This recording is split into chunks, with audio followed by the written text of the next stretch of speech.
నమస్కారం వార్తలకు స్వాగతం. ముందుగా ముఖ్యాంశాలు.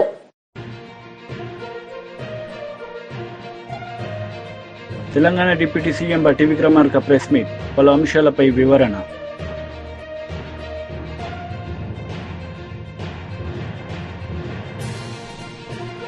మాజీ మంత్రి చెల్లుబోయిన వేణుగోపాల కృష్ణ ప్రెస్ మీట్, పలు అంశాలపై వివరణ. మిగులు కరెంటు రాష్ట్రంగా తెలంగాణను తీర్చిదిద్దే లక్ష్యంతో త్వరలో నూతన విద్యుత్ విధానం తీసుకొస్తామని ఆర్థిక శాఖ మంత్రి భట్టి విక్రమార్క స్పష్టం చేశారు. బొగ్గు ఆధారిత విద్యుత్ తయారీ వల్ల కాలుష్యం పెరుగుతున్నందున ప్రపంచమంతా హరిత విద్యుత్ వైపు పయనిస్తుందన్నారు. ఆ కోవలోనే 20,000 మెగావాట్ల హరిత విద్యుత్ ను ఉత్పత్తి చేసే లక్ష్యంగా అడుగులు వేస్తున్నట్లు వివరించారు. ఇప్పటికే అవసరమైన అన్ని వనరులపై అధ్యయనం చేశామన్న భట్టి పెద్ద ఎత్తున పెట్టుబడులు పెట్టించాలనే ఆలోచనతో సమావేశం నిర్వహించామన్నారు. సందేహం లేదు. సరే, మనకు కూడా ఇప్పుడు సహజంగా ఉన్న పరిస్థితుల్లోనే పెరుగుతున్నటువంటి డిమాండే కాకుండా రాష్ట్ర ప్రభుత్వం ఈరోజు మనం తీసుకుంటున్నటువంటి కొత్త నిర్ణయాల వల్ల కూడా పవర్ కన్జంప్షన్ డిమాండ్ కూడా పెరుగుతూ ఉంది. ఉదాహరణకి ఫ్యూచర్ సిటీ కానీ, లేకపోతే ఫార్మా సిటీ కానీ, ఎన్హాన్స్డ్ ఉన్నటువంటి మిగతా కనెక్టివిటీ, మెట్రో రైలుకి సంబంధించినటువంటి యాక్టివిటీ కానీ, లేకపోతే రకరకాలుగా RRR తీసుకొచ్చేటువంటి కార్యక్రమంలో ఇండస్ట్రియల్ క్లస్టర్స్ కానీ, వీటన్నిటి వలన కూడా భవిష్యత్తులో ఇంకా పవర్ కన్జంప్షన్ కూడా పెరిగేటువంటి అవకాశం ఉంది. వాటన్నిటిని కూడా దృష్టిలో పెట్టుకొని దానికి సరిపోయేంత పవర్ తీసుకొని రావాలని ఆలోచన చేస్తూ ఉన్నాం. అట్లాగే ఈ స్టేక్ హోల్డర్స్లో చాలామంది పెద్దలు, ముఖ్యంగా ఇండస్ట్రీకి సంబంధించిన అసోసియేషన్స్, CII వాళ్ళు, ఫిక్కీ వాళ్ళు, తర్వాత తెలంగాణ సోలార్ ఎనర్జీకి సంబంధించినటువంటి వాళ్ళు, లేకపోతే సోలార్ కార్పొరేషన్ ఆఫ్ ఇండియాకి సంబంధించినటువంటి వాళ్ళు, research institutions, NTPC, axis energy లాంటి వాళ్ళు, renewable energy developers and experts, representatives from SC/ST entrepreneurs associations కూడా, గ్లోబల్ ఫైనాన్షియల్ ఇన్స్టిట్యూషన్స్ కూడా చాలామంది దీంట్లో పాల్గొన్నారు. వారందరి అభిప్రాయాలు కూడా మేము తీసుకొచ్చినటువంటి అంశాలను ఏకీభవిస్తూనే ఇంకా కొన్ని సలహాలు సూచనలు చేశారు. వాటిని కూడా పరిగణలో తీసుకొని ముందుకు పోతా ఉన్నామని చెప్పడం కోసం మీ అందరినీ ఆహ్వానించి ఈ విషయాలు చెప్తా ఉన్నా. కొద్ది రోజుల్లోనే, maybe in very few days you are going to see the new energy policy. అట్లాగే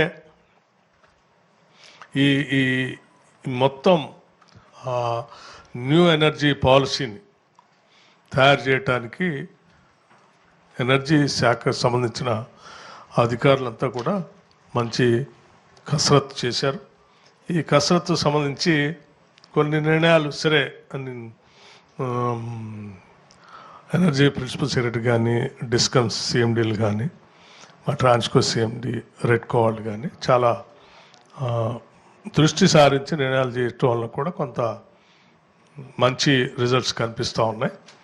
కొన్ని అంశాలు హైబ్రిడ్ టెక్నాలజీస్, నెట్ మీటర్కి సంబంధించి, అంటే తీసుకొచ్చే ఈ సోలార్ సంబంధించి సోలార్ పవర్ కానీ, ఫ్లోటింగ్ సోలార్ కానీ, పంప్డ్ స్టోరేజ్ కానీ, లేకపోతే బ్యాటరీ సంక్షేమ పథకాల గురించి మాట్లాడే నైతిక హక్కు వైసీపీ నేతలకు జగన్ రెడ్డికి లేదని యార్లగడ్డ వెంకట్రావు అన్నారు. ఈ సందర్భంగా ఆయన మాట్లాడారు.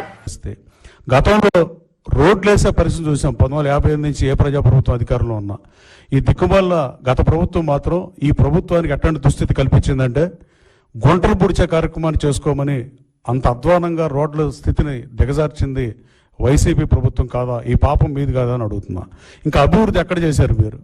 అలాగే మీరు మమ్మల్ని అడిగే ముందు మీరు ఆత్మావలోకం చేసుకోవాల్సిన అవసరం ఉంది. అత్యంత తక్కువ అభివృద్ధి చేసిన ప్రభుత్వం 1950 తర్వాత ఏదైనా ఉంటే అది వైసీపీ ప్రభుత్వమే. అలాగే అత్యంత తక్కువ అభివృద్ధి చేసి మీరు పతనవంచున్న ఆంధ్రప్రదేశ్ రాష్ట్రానికి ఇవాళ ఇన్ని వేల కోట్ల రూపాయలు పెట్టుబడులు వచ్చిన మాట నిజం కాదా? ఇవాళ దేశం మొత్తం రాష్ట్రం వైపు చూసే పరిస్థితి. అది రిలయన్స్ కానీ, TCS 10,000 ఉద్యోగాలు కానీ, లోకేష్ బాబు యువగళంలో 20 లక్షల ఉద్యోగాలు ఇస్తానని చెప్పినప్పుడు అది అమెరికా వెళ్ళినా ఎక్కడికి వెళ్ళినా డేటా సెంటర్లు తీసుకొద్దాం అనుకున్నా, అలాగే CBRE లాంటి కంపెనీలు తీసుకొద్దాం అనుకున్నా. లోకేష్ బాబు 20 లక్షలు తన శాఖతో పాటు ఉద్యోగ ఉపాధి అవకాశాలు కల్పన యువతకు లక్ష్యంగా పనిచేస్తున్న విషయం మీకు కనపట్లేదా? అలాగే మీరు గతంలో ఉదాహరణకు నా కాన్స్టిట్యున్సీలో మల్లవల్ అనే పారిశ్రామిక కారిడార్ ఉంటే తెలుగుదేశం ప్రభుత్వం 2014-19 మధ్యలో 16.5 లక్షల ఎకరం ఇస్తే మీరు అధికారంలోకి వచ్చిన తర్వాత దాన్ని 85 లక్షలకు పెంచిన మాట నిజం కాదా? మీ ప్రభుత్వ వైఖరితో విసిగి వేసారి అశోక్ లైలాండ్ కంపెనీ ప్రారంభానికి సిద్ధంగా ఉన్న కంపెనీ వెనక్కి వెళ్ళిపోయిన మాట వాస్తవం కాదా? ఇవాళ ఆ 420 మంది కంపెనీలకి 89 లక్షలు పెంచారని వాళ్ళు పారిపోయిన మాట వాస్తవం కాదా? ఇవాళ మల్లవల్లిలో నేను ఎలక్ట్రికల్ ముందు చెప్పా 15,000 మందికి నా గన్నవరం కాన్స్టిట్యున్సీలో ఉద్యోగాలు ఇప్పిపోతే ఇక రాజకీయాల్లో కొనసాగను, ఓటు అడగనని చెప్పా. కానీ గౌరవ ముఖ్యమంత్రి గారు మన అసెంబ్లీలో విజన్ 2047 ప్రవేశపెట్టినప్పుడు 30,000 ఉద్యోగాలు మల్లవల్లిలో ఇస్తామన్న పరిస్థితి. వాళ్ళందరికీ మళ్ళీ 420 కంపెనీలు మళ్ళీ వచ్చే పరిస్థితి. 18 నెలల్లోపు రియల్ ఎస్టేట్ వ్యాపారం చేస్తున్నారు సార్ నేను గౌరవ ముఖ్యమంత్రి గారిని అడిగితే 24 నెలలకు కట్టపోతే అంటే ఆయన 6 నెలల్లోపు స్టార్ట్ చేయాలి, 18 నెలల్లోపు కంప్లీట్ చేయకపోతే ప్రభుత్వం వెనక్కి భూమి తీసుకుంటుంది ఇండస్ట్రీస్ అని చెప్పిన మాట వాస్తవం కాదా? అంటే మేము చిత్తశుద్ధితో పనిచేస్తున్నాం, మీకు కనపట్టలేదా లేదా వినపట్టలేదా? రాబోయే 20 నెలల్లో మల్లవల్లిలో 420 కంపెనీలు రావడం ఖాయం. ఎట్టి పరిస్థితుల్లో 30,000 మందికి 15,000 మందికి అని నేను అన్నా కానీ 30,000 మంది పైగా ఉద్యోగ ఉపాధి అవకాశాలు కల్పించడం కూడా ఖాయమే. అలాగే అశోక్ లైలాండ్ని హోసూర్ ఎండీతో మాట్లాడి నేను వెనక్కి తీసుకొచ్చిన పరిస్థితి. అశోక్ లైలాండ్కి భూమి రిజిస్టర్ చేస్తే వాళ్ళు ప్రారంభానికి సిద్ధంగా ఉన్న పరిస్థితి. ఇట్లా మీరు చెప్పడానికి ఏ కంపెనీ ఉంది? కనీసం హెచ్సిఎల్ కంపెనీ 14-19 మధ్యలో తెలుగుదేశం ప్రభుత్వంలో గన్నవరంలో వచ్చింది. తర్వాత మీరు ఏమైనా ఐటీ కంపెనీని తీసుకొచ్చిన పరిస్థితి ఉందా? అలాగే మీరు అన్నీ చెప్పడమే తప్ప నవరత్నాల విషయంలో 6 మాసాల్లో మీరేం చేశారు? మేము 3,000 రూపాయలు పెన్షన్ పెంచిన మాట వాస్తవం కాదా? అది లబ్ధిదారులు తీసుకున్న వాళ్ళకి తెలుస్తుంది. దాంట్లో వైసీపీ వాళ్ళు కూడా ఉంటారు ప్రజల్లో. అలాగే ఆ 3,000 రూపాయలు పెంచిన మాట వాస్తవం కాదా? లేదా 85 లక్షల మందికి ఉచిత గ్యాస్ సిలిండర్ మేము ప్రారంభించామా లేదా? అలాగే 200 పైగా అన్న క్యాంటీన్లు ఈ రాష్ట్రంలో ప్రారంభమయ్యాయా లేవా? అలాగే 26 లక్షల టన్నుల ధాన్యాన్ని ఒక్కరోజు 2 రోజుల్లో మొత్తం ప్రభుత్వం కొనుగోలు చేసిన పరిస్థితి గత మీ ప్రభుత్వ హయాంలో ఎప్పుడైనా జరిగిందా? రైతుకి గిట్టుబాటు ధర సంగతి పక్క నుంచి, మద్దతు ధర పక్క నుంచి కనీసం ధాన్యం మీరు తీసుకున్నారా? జనవరిలో కృష్ణా జిల్లాలోనే 150 కోట్ల రూపాయలు బాకీ ఉన్న మాట వాస్తవం కదా పోయిన సంవత్సరం జనవరి పంటలో? అలాగే ఖరీఫ్కి రబీకి నీరు ఇవ్వని పరిస్థితి నిజం కదా? పాలనని గాలి కొదిలి వ్యవస్థల్ని నిర్వీర్యం చేసి రోడ్లను అతలాకుతలం చేసి పరిశ్రమలను పారిపోయేటట్టు చేసి మీరేదో అభివృద్ధి చేస్తే ఆ అభివృద్ధిని ఎన్డీఏ ప్రభుత్వం. వైఎస్ఆర్సీపీ అధ్యక్షులు మాజీ మంత్రి చెల్లుబోయిన శ్రీనివాస్ వేణుగోపాలకృష్ణ ప్రెస్ మీట్ నిర్వహించారు. ఈ సందర్భంగా ఆయన మాట్లాడారు. ప్రజాస్వామ్యంలో ప్రజలు పాలకుల పట్ల అచంచల విశ్వాసం కలిగి ఉంటారు. అంటే ఈ దేశానికి స్వాతంత్ర్యం రావడానికి కారణం ఒక రాజకీయ పార్టీ. ఈ దేశంలో పేదరికం నిర్మూలింపబడాలని పలు దఫాలు ప్రయత్నాలు చేసినటువంటి సందర్భాల్లో కూడా రాజకీయ పార్టీలు ఉన్నాయి. అంటే రాజకీయ పార్టీల పట్ల,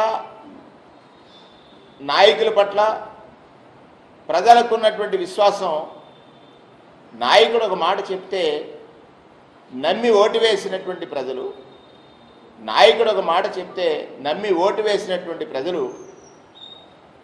ఓటు వేసిన తర్వాత వారికి నాయకుడు ఇచ్చినటువంటి మాట అమలు చేయలేని సందర్భంలో, వారికి నాయకుడు ఇచ్చినటువంటి మాట అమలు చేయని సందర్భంలో ప్రశ్నించలేనటువంటి అతి విశ్వాసం ఈ కూటమి ప్రభుత్వంలో కనపడతా ఉంది. ఈ కూటమి ప్రభుత్వంలో కనపడతా ఉంది. కారణం ఏమిటంటే నేటి ముఖ్యమంత్రి ఎన్నికల ముందు ఎన్డీఏ కూటమిగా కొన్ని వాగ్దానాలు చేశారు. అందులో భారతీయ జనతా పార్టీ ఉంది, జనసేన పార్టీ ఉంది, తెలుగుదేశం పార్టీ ఉంది. కానీ వారి మేనిఫెస్టో సందర్భంలో ముగ్గురు వేదిక మీద ఉన్న ఇద్దరు మాత్రం, జనసేన నాయకుడు పవన్ కళ్యాణ్ గారు, తెలుగుదేశం పార్టీ నాయకుడు చంద్రబాబు నాయుడు గారు ప్రజలకి కొన్ని వాగ్దానాలు చేశారు. మేము అధికారంలోకి వస్తే సూపర్ 6 అమలు చేస్తామని, మేము అధికారంలోకి వస్తే సూపర్ 6 అమలు చేస్తామని చెప్పారు. 6 మాసాలు అయింది. సూపర్ 6 మాట ఎక్కడా కూడా కానరావడం లేదు. అంటే ఇది మోసం కదా? మీ మాటలు విని ప్రజలు ఓట్లు వేస్తే అధికారం చేపట్టిన మీరు ప్రజల్ని అతి ఘోరంగా మోసగించారంటానికి ఇంతకంటే ఉదాహరణ ఏముంది? అధికారంలో రాకముందు నాకు అనుభవం ఉందన్నారు. మీ అనుభవం ఈ రాష్ట్ర ప్రజలకి ఉపయోగపడుతుందని నమ్మారు ప్రజలు. అధికారంలోకి వచ్చిన తర్వాత అసెంబ్లీ సాక్షిగా భయమేస్తుంది అన్నారు. నాకు అనుభవం ఉందనే మాట నమ్మినటువంటి ప్రజలు భయం అనేటువంటి మాట విన్న తర్వాత విస్తుపోయారు. మీరు ఎన్నికల హామీలు ఇచ్చే సమయంలో ఈ రాష్ట్రంలో ఆదాయం ఎంత, అప్పులు ఎంత మీ అనుభవానికి తెలియలేదా, అందలేదా? ఆ రోజు మీరు చేసిన ప్రచారం ఏమిటి? MLA Gopireddy Srinivasa Reddy press meet నిర్వహించారు. ఈ సందర్భంగా ఆయన మాట్లాడారు.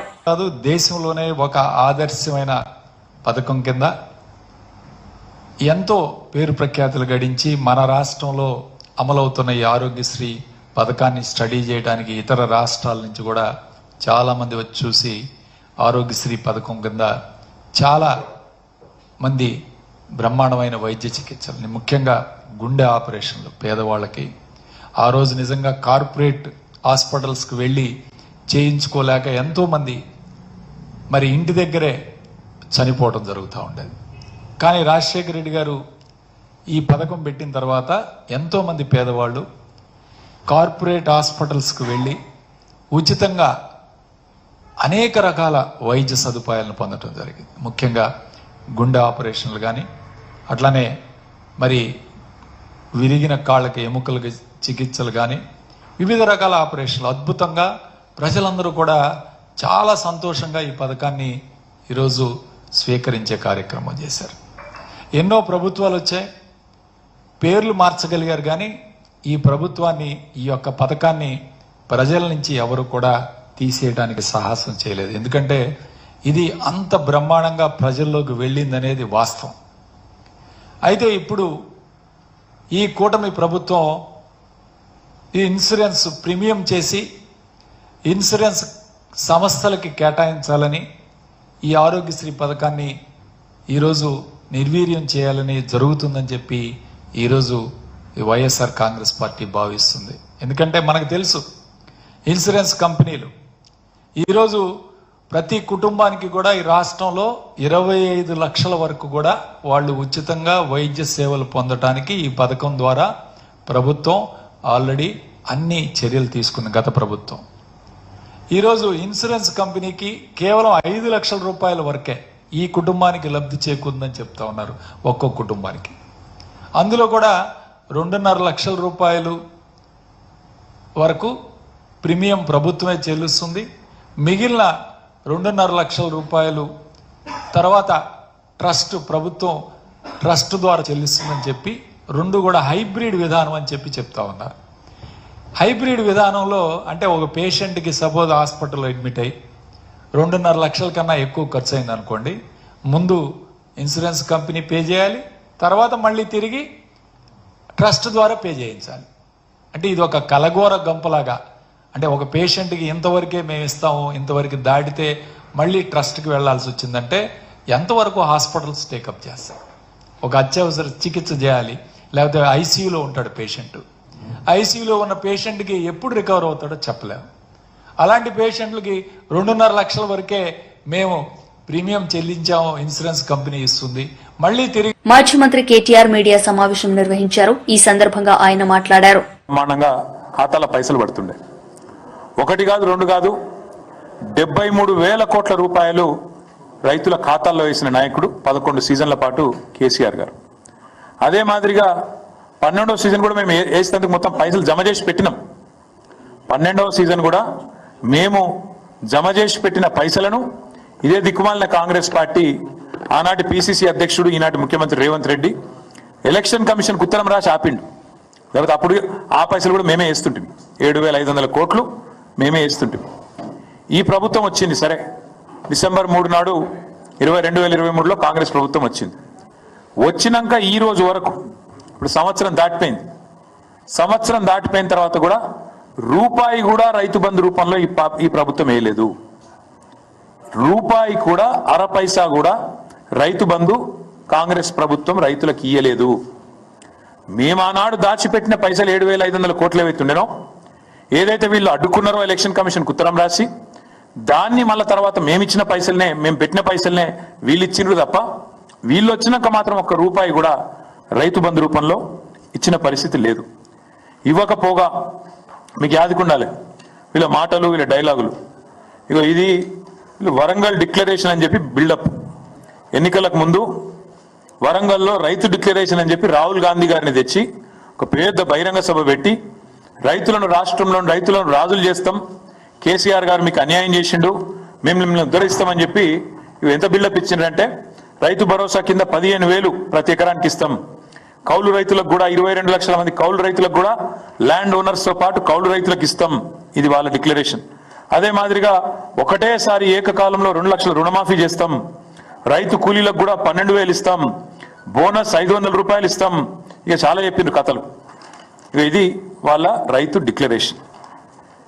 ఇది మళ్ళీ వాళ్ళ మేనిఫెస్టోలో వాళ్ళు ఇచ్చిన హామీలు, వ్యవసాయ రంగానికి వాళ్ళు ఇచ్చిన హామీలు చదివితే చాటుతాడంత లిస్ట్ ఉంది. ఎట్లా ఉంది పరిస్థితి అంటే ఎన్నికలకు ముందేమో కాంగ్రెస్ ఇస్తుంది రైతు డిక్లరేషన్, కాంగ్రెస్ ఎన్నికలకు ముందు రైతు డిక్లరేషన్ పేరిట బిల్డప్. కానీ ఎన్నికలు అయిపోయినాక ఇప్పుడేంది, రైతులు ఊళ్ళలో ప్రమాణ పత్రమే అన్నట, గవర్నమెంట్కు రైతు ప్రమాణ పత్రమే అన్నట్టు. ఇప్పుడు ఇంతకంటే విచిత్రమైన ముచ్చట మేమైతే అన్నట్టు వినలేదు. మాకు ఇంకా ఆశ్చర్యం ఎక్కడ అనిపిస్తుందంటే ఇదే ప్రభుత్వం, కాంగ్రెస్ ప్రభుత్వం రాగానే వచ్చిన మొదటి 10-15 రోజులలోనే ఈ డ్రామా షురూ చేసిండ్రు. ఏమని పెట్టి రానాడు, ప్రజాపాలన దరఖాస్తులు పెట్టుకోండి అంటే పాపం 1,06,00,000 మంది దరఖాస్తులు పెట్టుకున్నారు. ఈ దరఖాస్తులలో మీరు చూడొచ్చు స్పష్టంగా రాసింది, ఇక్కడ రెడ్ మార్క్ తోని ఇక్కడ మార్క్ చేసి ఉంది. ఈ దరఖాస్తులు దేనికి తీసుకున్నారు అన్నాడు, దేనికంటే మహాలక్ష్మి, రైతు భరోసా, గృహజ్యోతి, ఇందిరమ్మ ఇండ్లు, చేయూత పథకంల కొరకు. ఈ ప్రజాపాలన దరఖాస్తులు 1,06,00,000 దరఖాస్తులు రాష్ట్ర ప్రభుత్వం స్వీకరించింది. ప్రజాపాలన అయిపోయినాక చెప్పింది, మేము స్వీకరించినాం దరఖాస్తులు, మాకు దరఖాస్తులు అందినాయి, ముట్టినాయి. టీపీయూఎస్ సమావేశంలో కేంద్ర మంత్రి కిషన్ రెడ్డి పాల్గొన్నారు. ఈ సందర్భంగా ఆయన మాట్లాడారు. ప్రజాప్రతినిధిగా శాసన మండలిలో మీకు అవకాశం ప్రత్యేకంగా ఉంది. మీరు జనరల్గా ఓటు హక్కు ద్వారా మీ యొక్క గ్రామ వార్డు కావచ్చు, సర్పంచ్ కావచ్చు, ఎంపీటీసీ కావచ్చు, జెడ్పీటీసీ కావచ్చు, ఎమ్మెల్యే కావచ్చు, ఎంపీ కావచ్చు, కౌన్సిలర్ కావచ్చు, వేసేటువంటి ఓటుకు అదనంగా మీకు ప్రత్యేకమైనటువంటి ఓటు హక్కు ఒక ఉపాధ్యాయులుగా మీకున్నది. సమాజంలో గ్రాడ్యుయేట్స్ తర్వాత మీకే ప్రత్యేకమైనటువంటి ఓటు ఉంది. కాబట్టి ఎవరు పెద్ద ఆలోచన చేసి ఉపాధ్యాయులు ఈ దేశాన్ని నిర్మాణంలో కీలక పాత్ర పోషిస్తున్నారు, దేశ పునర్నిర్మాణంలో వాళ్ళు భాగస్వాములు అవుతున్నారు. కాబట్టి ఆ ఉపాధ్యాయులకు సమస్యలు ఈరోజు అనేకం ఉంటాయి. ఆ సమస్యలు పరిష్కారం చేయాలి. ఉపాధ్యాయులు సంతోషంగా ఉంటేనే సమాజం సంతోషంగా ఉంటుంది. ఉపాధ్యాయులు సమస్యలు ఉంటే సమాజం సంతోషంగా ఉండదు. ఉపాధ్యాయులు మరి సంతోషంగా ఉంటేనే భావి భారత దేశం అద్భుతంగా నిర్మాణం జరుగుతుంది అనేటువంటి ఆలోచనతోటి ఉపాధ్యాయులు ప్రత్యేకంగా కౌన్సిల్లో ప్రత్యేకమైనటువంటి కాన్స్టిట్యున్సీగా మీ ఓటు హక్కు ద్వారా శాసన మండలికి మీకు ఈ విధంగా చట్టంలో రూపకల్పన చేయడం జరిగింది. కానీ ఇటీవల కాలంలో ఆ బాధ్యత నుంచి ఎంతైతే మీ ఉపాధ్యాయుల తరఫున పోరాటం చేసేటువంటి పరిస్థితి నుంచి గత 10-15 సంవత్సరాలుగా నీరు గారుస్తూ వస్తున్న విషయాన్ని మనం చూస్తాం. అందుకే భారతీయ జనతా పార్టీ మరి ఉపాధ్యాయుల నియోజకవర్గం నుంచి పోటీ చేయాలని చెప్పి నిర్ణయం తీసుకొని గత కొన్ని రోజులుగా భారతీయ జనతా పార్టీ పోటీ చేస్తుంది. ఇంతకుముందు పెద్దలు ఎవరెడ్డి గారు చెప్పినట్టు వచ్చే మార్చిలో జరిగినటువంటి ఎన్నికల్లో రాష్ట్రంలో ఉన్నటువంటి 2 ఉపాధ్యాయుల నియోజకవర్గాల నుంచి భారతీయ జనతా పార్టీ పోటీ చేయాలని నిర్ణయం తీసుకున్న విషయాన్ని సందర్భంలో ఈ 4 రోజుల లోపల ఇటు ఉపాధ్యాయుల నియోజకవర్గం నుంచి పోటీ చేసేటువంటి అభ్యర్థులు కావచ్చు, పట్టభద్రుల నియోజకవర్గం నుంచి పోటీ చేసేటువంటి అభ్యర్థి కావచ్చు ప్రకటించబోతా ఉన్నాం. ఢిల్లీలో పార్లమెంట్ బోర్డు ఆమోదం పొందిన తర్వాత. కాబట్టి ఈ సందర్భంగా నేను ప్రాంత ఉపాధ్యాయ సంఘానికి సంబంధించినటువంటి రాష్ట్ర పదాధికారులను, జిల్లా అధ్యక్ష ప్రధాన కార్యదర్శులను, మిగతా ఉపాధ్యాయ సంఘానికి సంబంధించినటువంటి పెద్దలను కోరుతున్నాను. మీ యొక్క మద్దతు భారతీయ జనతా పార్టీ అభ్యర్థులకు ఇవ్వాల్సిందిగా కూడా నేను మనస్ఫూర్తిగా మిమ్మల్ని కోరుతా ఉన్నాను. నేను మిమ్మల్ని మాత్రమే కాదు, మిగతా ఉపాధ్యాయ సంఘాలు ఏవైతున్నాయో వాళ్ళందరూ కూడా అడుగుతా ఉన్నాను. ఈరోజు తెలంగాణ కోసం కావచ్చు, తెలంగాణ రాష్ట్రంలో ఈరోజు ఉపాధ్యాయుల సమస్యల పరిష్కారం కోసం కావచ్చు, ఒక నిర్మాణాత్మకమైనటువంటి ప్రతిపక్ష పాత్రగా ఉపాధ్యాయుల పక్షాన నిలబడి ఈరోజు మరి భారతీయ జనతా పార్టీ పోరాటం చేస్తుంది. కాబట్టి మీరు తప్పకుండా మద్దతు ఇవ్వాల్సిందిగా కోరుతాము. 10 సంవత్సరాల టీఆర్ఎస్ పాలనలో ఏ రకంగా కౌన్సిల్ వ్యవస్థను నిర్వీర్యం చేశారో మనం చూశాం. కౌన్సిల్ అనేది ఒకటి ఉంది, దాంట్లో నిరుద్యోగ సమస్యలు కానీ, ప్రజా సమస్యలు కానీ, తెలంగాణ సమస్యలు కానీ, ఉపాధ్యాయ సమస్యలు కానీ చర్చించాలి, వాటికి ఒక పరిష్కార మార్గం కనుగొనాలనేటువంటి ఆలోచనలో మరి బీఆర్ఎస్ ప్రభుత్వం ఏ రోజు కూడా ఆలోచన చేయలేదు. కౌన్సిల్ వ్యవస్థనే నిర్వీర్యం చేసేటువంటి పరిస్థితి చేసింది. ఉపాధ్యాయ సంఘాలను పూర్తిగా కనుమరుగు చేసేటువంటి ప్రయత్నం చేయడం జరిగింది బీఆర్ఎస్ పార్టీ.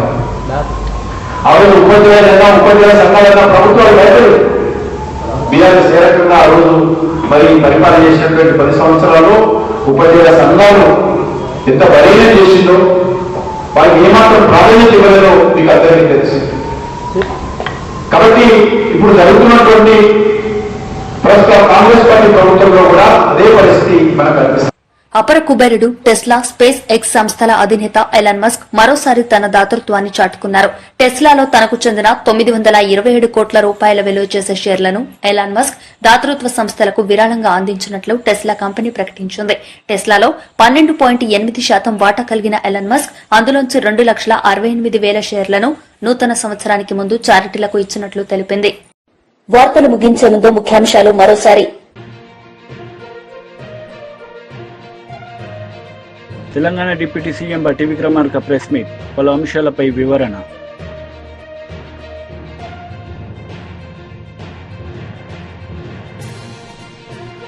మాజీ మంత్రి చెల్లుబోయిన వేణుగోపాలకృష్ణ ప్రెస్ మీట్, పలు అంశాలపై వివరణ. ఈ వార్తలు ఇంతటితో సమాప్తం. తిరిగి ప్రసారమయ్యే వార్తల్లో మళ్లీ కలుద్దాం. అంతవరకు సెలవు. నమస్తే.